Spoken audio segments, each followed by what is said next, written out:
So last but not least, we have Russ Hovey talking about dairy farming in California. What are the lessons for the Australian dairy industry? Russ is returning to the symposium. He was with us in Wagga 3 years ago, dissecting an udder on the farm day. So it would be good to hear from you again on the experience that we can learn from California. Thanks, Nico, and first of all, thanks to Yanni and co for the invitation to come back and share some thoughts.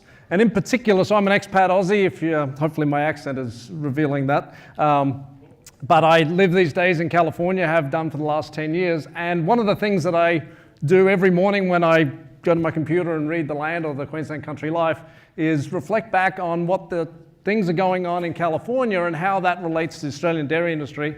And so my objective this afternoon is to highlight some similarities and differences and potentially some opportunities and threats that might exist for the Australian industry.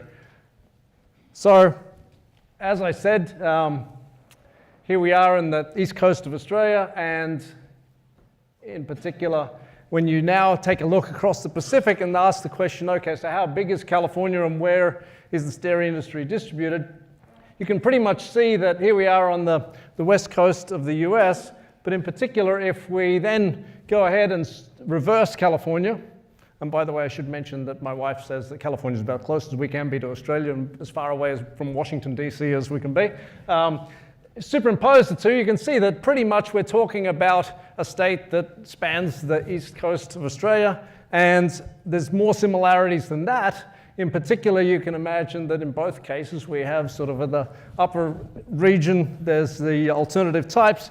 We have the coast-dwelling surfing types and the city folks. There's desert on both sides of the equation. If you were to take Las Vegas and superimpose it, you'd probably find the big casinos in Mildura. I'll talk in a second about how the smelly part of the region, in both cases, tends to centralize around Canberra. And I bet somebody is still trying to work out how we're going to make Tasmania pay for Bass Strait. So anyhow, needless to say, a lot of similarities. And in particular, one of the interesting things about California is the fact that there's such a diversity in terms of its overall food production capacity. In fact, it produces something in the order of 95% of the US output of almonds, olives, peaches, grapes, the list goes on. And so as a result, we produce a lot of agricultural commodities that I'll come back to in a second, but also one of the highlights is that the climate is particularly conducive to production of a variety of different types of forages. In particular, grow a lot of winter cereals that are turned into silage and grain, of course, but also there's a lot of summer forage put up because we have a very dry, irrigated summer, and particularly with low humidity, we put up a lot of hay and corn in the form of silage. The other thing, of course, that comes to bear and that I wanted to highlight today is that California has a significant number of water issues. And that sounds very familiar. In fact, as I was putting this talk together, I was thinking that maybe I would have Bob give an amen, like a big Southern preacher, amen, every time I highlighted similarities between the two industries. But suffice to say, one of the things that California is learning very fast is that water is not an unlimited resource, and that there's going to have to be some pretty hard decisions made in terms of how the decisions are made to navigate some of these aspects going forward. But suffice to say, I should highlight that a lot of the water that comes to crops in California is either from underground basins in the Central Valley, which is where the majority of the industry is located, or conversely, heavy reliance on a snowfall pack that lands obviously in the winter and then melts and fills the surface groundwater supplies throughout California. And so we have a variety of different dam networks that span the state that provide all the irrigation for the crops that are produced. The other commonality that I want to highlight, and perhaps sort of the take-home message for today, is that it's pretty well appreciated that across the spectrum, there's a recognition that a lot of the issues that come up in California tend to percolate throughout the rest of the US and then also throughout the rest of the world. And so I'm going to try and highlight some of those, potentially to try and put them on your radar as we go forward, and for you to think about laterally what might lie for the future of the industry down here in Australia. So what I wanted to do is first of all just summarize the industry. We have a very strong industry that produces about 20% of the overall US production.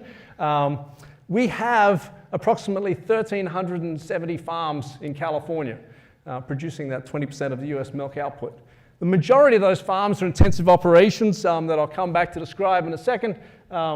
But in particular, of course, they're reliant on heavy amounts of forage production in terms of their ability to double, triple crop throughout the year, produce silage, obviously relying on a TMR, and of course that comes with it all aspects of intensive operation of herd health, reproduction, et cetera, that I'll touch on. We also have a small pasture-based industry. This is mainly located north of San Francisco, and in particular, that's a cluster of the industry that represents about 100 farms, and they're primarily selling into the San Francisco market and the organic market.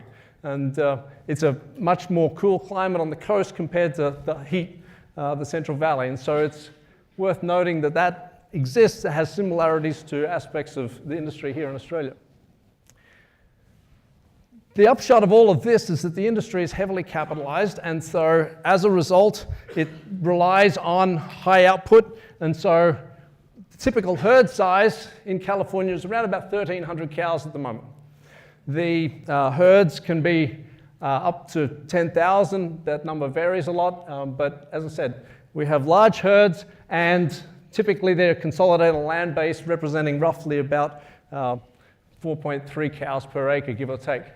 Now, in terms of the type of farms that our producers are operating, a lot of them are either free stalls or dry lots in their operation. And now a lot of our herds are milking 3 times a day, obviously trying to maximize the output capacity from the parlors. So typically there might be only an hour of downtime, those parlors during the day. And our producers are using a lot of different technologies, whether it be genomics, sex semen, and also now a lot of producers are using rumination collars as well, and seeing returns on investment there as well. But there's also lots of changes that are also coming, and just in the last couple of months, for example, we've now seen changes in the regulations in terms of what producers can do in terms of antibiotic use. It used to be that producers were able to buy antibiotics and administer them per label requirements. Now there's specific regulations that have been passed in the state where veterinarians have to supervise all antibiotic use. And then similarly, BST. Our dairy at University of California, Davis relied on BST, or used BST to sell to Hilmar due to consumer pressures on Hilmar factory. As a result, now the factories stopped receiving any milk from BST treated cows, and so we're starting to see less and less BST used, all because, again, of the consumer pressures that we've heard a lot about today. The other thing that represents a huge capacity of the industry in California is its ability to absorb a variety of different commodity byproducts. And so pretty much because we produce so many different agricultural commodities, the list here is but a few. They then end up in the rations for cows and become a valuable part of the whole pipeline within the industry. And this is, of course, not just to develop rations, but also, of course, for bedding, and of course, manure is composted for bedding as well. And of course, manure forms an important part of the whole nutrient recycling that I'm going to touch on in a bit, because it's also created some problems. Of course, get a bunch of dairy farmers together, and the first thing they say is, well, how much is everybody paying for their feed? I just thought I would, out of interest, put some numbers up for you. So I would, if you're interested, direct you to the California Department of Food and Ag website. They actually publish the cost of production figures for all of our farms. They actually have survey farms. It's almost like the dairy-based system here in Australia. And so just to give you some rough numbers, for example, if you break down alfalfa or lucerne, you can see that currently our producer, this is the figures from just the beginning of this year. If you convert it to tons and so on and so forth, premium alfalfa, we're paying around about $250 a ton at the moment. Corn silage, cows are getting fed about 15 kilos a day on average, and it's about $60 fed wet.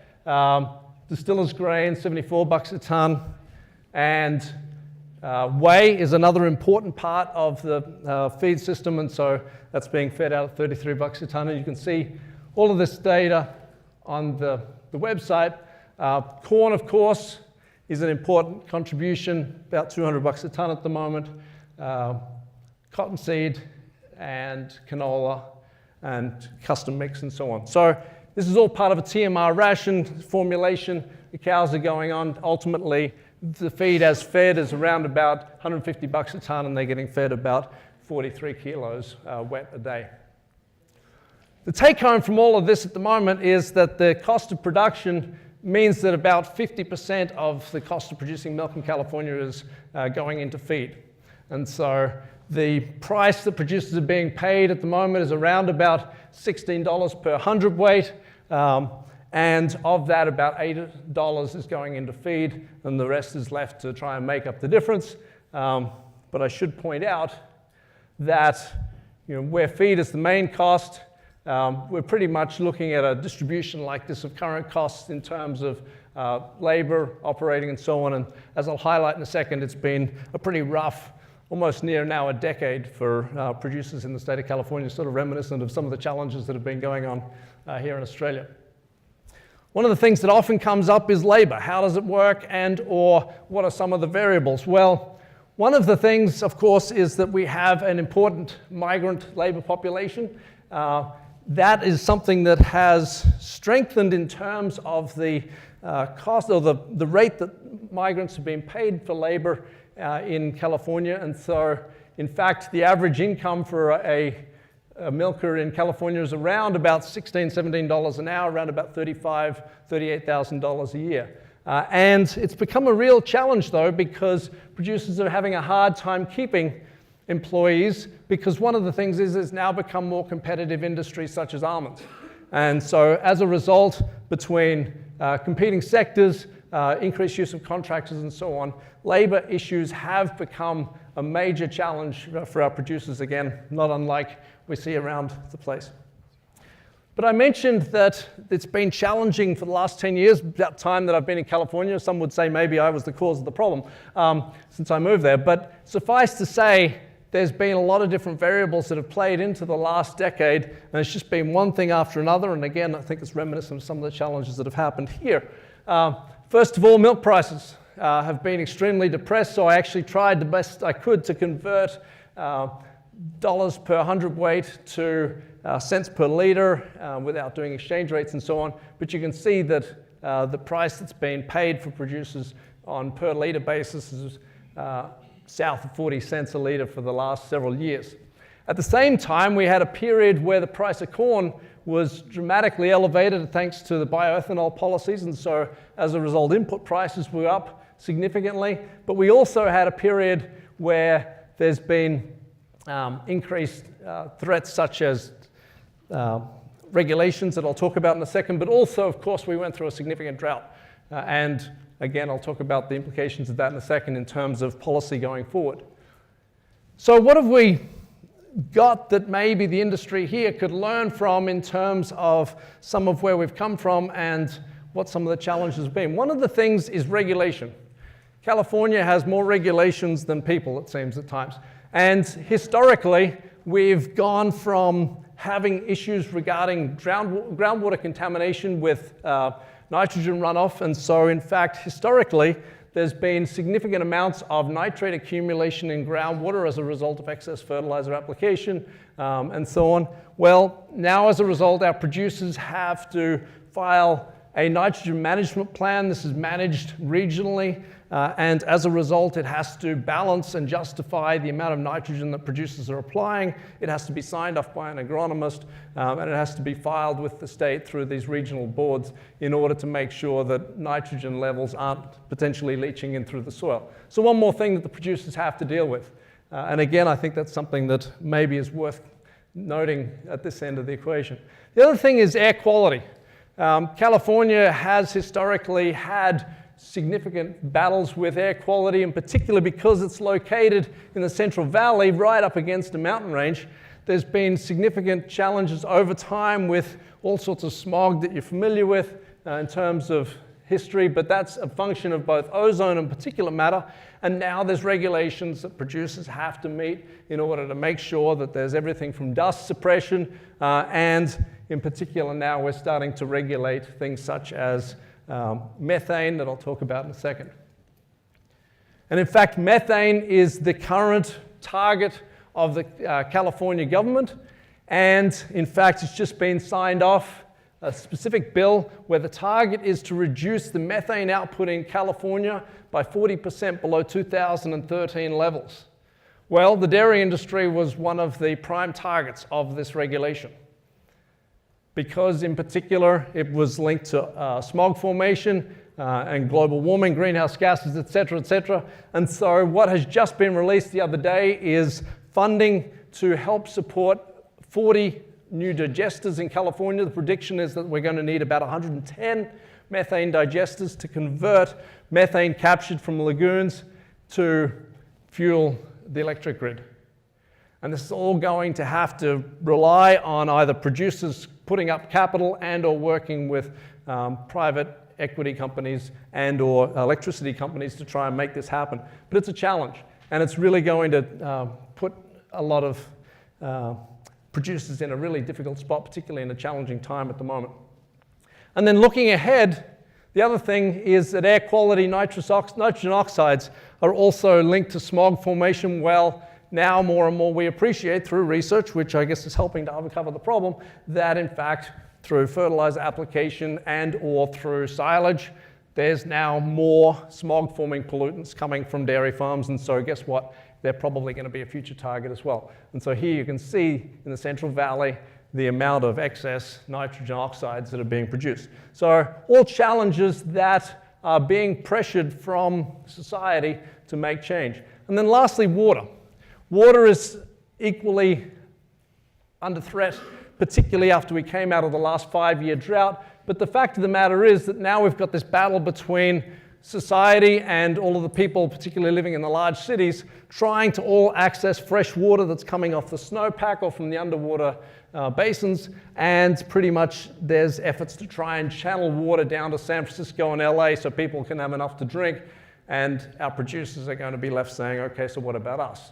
And this applies across the whole ag spectrum. But then of course there's other things such as fish and hydro that are also trying to vie for the same water. And almonds. This is the greening of California. At the moment, you would not believe how many almonds have been planted in California. In fact, they stand to overtake dairy as the #1 commodity within California. And it's going to be interesting to see what happens in terms of commodity prices. But the fact of the matter is that it has led to taking over of a large amount of land that was formerly allocated to dairy production, partly as a function of profitability. Folks were planting almonds and reaping returns of $5,000, $10,000, $12,000 an acre, pushed land prices up from $10,000 an acre for good dairy land to about $50,000 an acre. And so as a result, we've had a lot of producers that have either gone out or have, among other things, reallocated land to almonds. And for the public, it looks nice from the highway, and I'll talk about that in a second, and how this pressure has started to, among other things, perhaps support the almond industry more than the dairy industry. And drought and climate change, things that are real. We've seen a reduction in snowpack significantly. Like I said, we just went through a 5-year drought that really led to some major pressures in terms of dairying production, in terms of crop output, as well as just fighting for water at all different levels. So the question is, what are sort of the big topics on the horizon for the industry, and what does the public see? And one of the things I would suggest is that heat stress is something that is going to become a major welfare issue, not only for producers. We already know that. This is the annual production curve in terms of milk output for the state, and you can see that there's a significant drop in milk yield during the summer as a result of heat stress in the Central Valley. But also, the public sees this as well in different ways. And I think it's going to become more and more of a hot button issue as we go forward, and the public's going to potentially identify with. Because, for example, just a couple of weeks ago, we saw thousands of cows die. It wasn't even a significant heat wave by California standards. But this stuff is now making it into the press, and among other things, people are going to want to act on it. So population pressure is really the fundamental of this. We have now a dairy industry that's located in the Central Valley of California, where all the cows are. We have a population that is encroaching from the coast and starting to border with all of these dairies. And so as a result, we have urbanization issues in terms of air quality as people move into the Central Valley. We have challenges with water, et cetera, et cetera. So where to from here? I think one of the things is that the dairy industry more and more realizes that it's under the microscope. It used to be that California was recognized as having happy cows in California. There's a cow that likes the beach, et cetera, et cetera. This was a very successful marketing campaign where everybody thought the cows in California were out on green grass, et cetera, et cetera. Well, more and more as people drive through the Central Valley, Highway 99, for example, it's probably about 4 times the size of the Pacific Highway, going right past intensive dairies with 2,000, 3,000, 5,000 cows. It's all great on a dry day, but if it's in the middle of winter, for example, and it's a mud bath, or if it's in the middle of summer and it's a hot day, for example, people start to anthropomorphize pretty quick. And they start to recognize all of these issues, and they start to question why the ad campaign was telling them that cows were happy when all they can see is dirty cows, or they can see smelly cows, smell smelly cows, or they can see air pollution that they attribute to cows. And so as a result, there's been this massive push potentially against the industry and or questions raised by about 40 million people. So you take that from an Australian standpoint, it's nearly twice the population of Australia looking at our dairy industry. And we've heard about this all day, the fact that rapid information sharing, for example, and improved access to alternative products is what's encouraging people to think more and more about these issues. But there's a couple of other things that I would suggest that are particularly relevant in California, and that because California tends to start this ball rolling, that might be worth considering. One is that we have an interesting ballot measure in California that I'll touch on an example in a second, whereby pretty much anybody with 400,000 signatures can put an issue on the ballot every 2 years and the public votes on it. Well, if that happens to be a contentious animal welfare issue, and we've actually seen it already where we have now pushed for cage-free eggs, et cetera, that can then suddenly become policy, whether you're a dairy farmer or whether you agree with it or not. The other thing is we also have a changing population demographic. If I ask the students in my class at UC Davis how many of them drink milk, less than 40% of them actually put their hand up. Most of them drink almond milk. Many of them are Asian descent, and so many of them are lactose intolerant. That is also changing the population dynamics in terms of the state and how the public responds to dairy as an industry. And then, of course, we've heard about consumer conscience and organic interests and so on, which I won't push on much at the moment. But it's ironic because, in fact, the dairy industry, like in Australia, has a lot to be proud of in terms of its accomplishments. But one of the things that the public doesn't hear that they've been so concerned about is the loss of family farms. Well, ironically, now we're starting to see a loss of family farms as these pressures mount and the expectations rise and people pretty much can't afford to stay in the industry. But needless to say, we've continued to evolve an industry that has a smaller and smaller carbon footprint. The public has asked for that. We now have more efficient production than ever before. But we don't perhaps necessarily get to have that two-way conversation, particularly because of these ballot measures in terms of asking about some of these challenging questions. And I think we need to ask ourselves how we do engage the public to have these types of two-way conversations versus a one-way mandate that influences decision and policy. And one of the hot topics, absolutely, that we've heard about today is animal rights and welfare. And as I said, this has already started to change the way that dairy conducts itself in California. But I wanted to give an example, and it's actually a very close to home one. This proposition that I mentioned, Prop 12, that's going onto the ballot in November, which is pretty much about allowing animals complete freedom to roam if they're poultry or veal or pigs. It's now going to be put towards 40 million people. Do you agree with that proposition? I think it's a high likelihood that the public will say, yes, that's a good idea. Ironically, and I thought, I'm just going to go and read the fine print of this proposal, which I did just the other night. Well, ironically, even for me as a professor, turns out that they're striking the exemption for scientific or agricultural research and only exempting people who are doing medical research. So pretty much, now I wrote to our administrators at the university and said, do you realize that there's fine print buried in this that could pretty much shut down our ability to go and put some sheep in a crate, for example, to have students working with catheters and learning how to be vets, which is what they all want to do.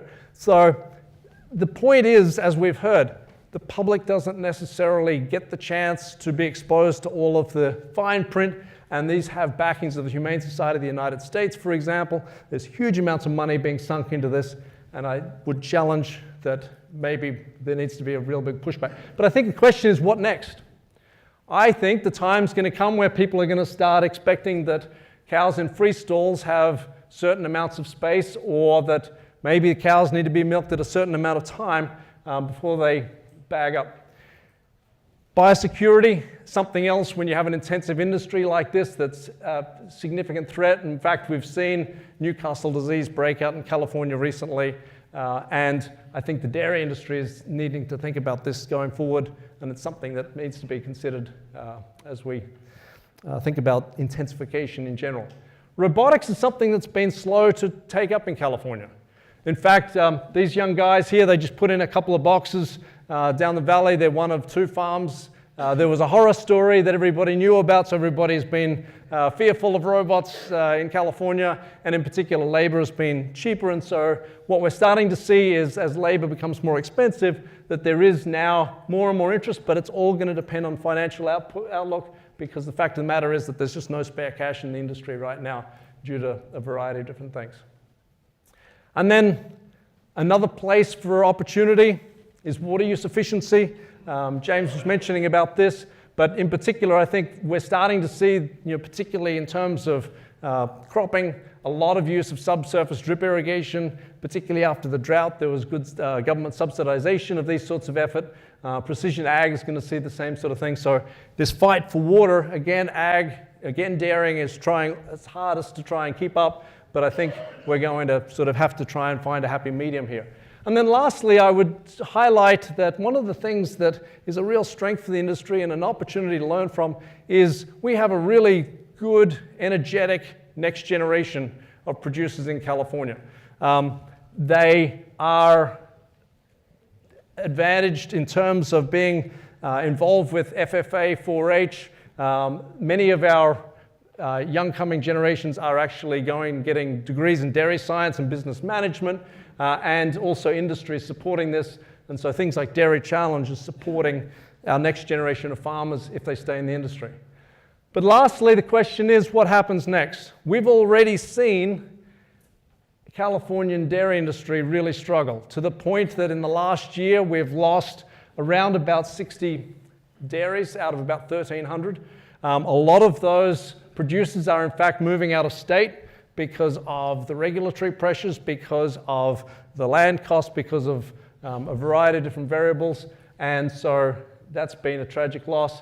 But those that are staying are, as we've heard, adapting to change. They're willing to try and meet some of these new challenges, and the question, I think, is what the implications of all of this are for the Australian industry. So I'm not going to try and preach to you what Australia should or shouldn't do. I think it's very thought-provoking. I think there's a lot of lessons to be learned about things that could have been done differently, should be done differently. But by the same token, I think it's something that this discussion should be ongoing, like this whole session's been about. So thank you.